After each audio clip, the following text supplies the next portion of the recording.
DMZ is not pay to win because of one character. Let me break it down to you. The maximum lobby size is 66. It means you'll be fighting against 63 other players, which is 21 other squads. When you first enter into a game, how many of those players do you know for sure have what backpack?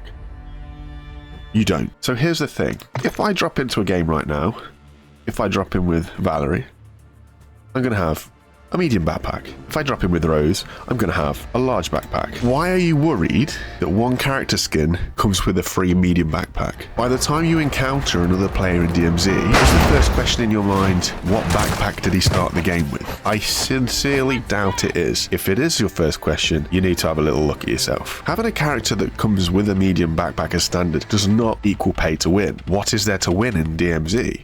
The only goal in DMZ is to do missions and exfil with loot. At the end of the day, the loot that you exfil only goes towards missions or money, which currently still has no purpose once you exfil other than to refresh your weapons. They're in your insured weapon slot. If you have your insured weapon slot, that loot literally means nothing. Why is everybody losing their mind over a dude having a backpack is beyond me. He also has a 15-minute insured weapon slot cooldown.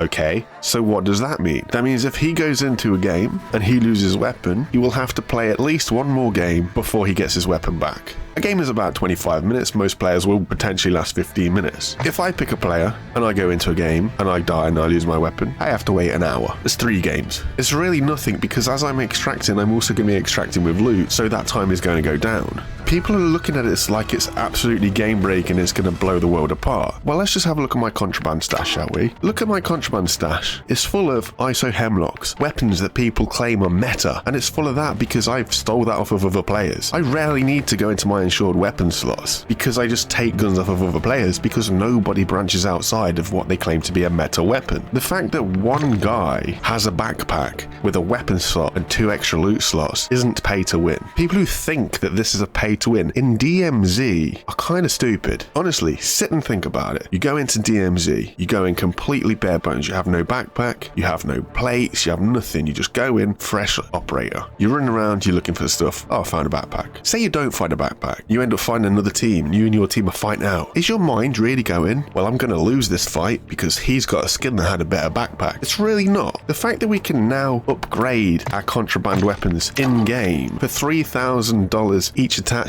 it's cheap as hell. People are really blowing this completely and utterly out of proportion, thinking, oh, but it's game breaking because he's got a backpack, because he's got a 15-minute insured weapon slot cooldown. It's really not that big a deal. How does this break the game? It's already been shown by a couple of British streamers that there is a far more game-breaking mechanic in the game that means you can take the secure backpack, extract with a large backpack, go back in, swap the backpacks over, and have a large backpack so you can run around and loot around. But again, that's not game-breaking because you still have to choose to cut down the amount of stuff you take out when you switch back out when you exfil. People really have got it bent out of shape how pay-to-win this has become because it literally hasn't. At most, you're trying to win a gunfight. A gunfight in DMZ is more based on what armor carry you've got and what weapon you are using and how soon you spot and how good you are at landing your shots. It's got absolutely nothing to do with what backpack you're wearing. It's got absolutely nothing to do with what your insured weapons cooldown slot is. People are really getting it bent and twisted and are losing their mind over how much it's become pay to win. And the fact that there's an operator supposedly coming in that's going to come in with a UAV, oh no.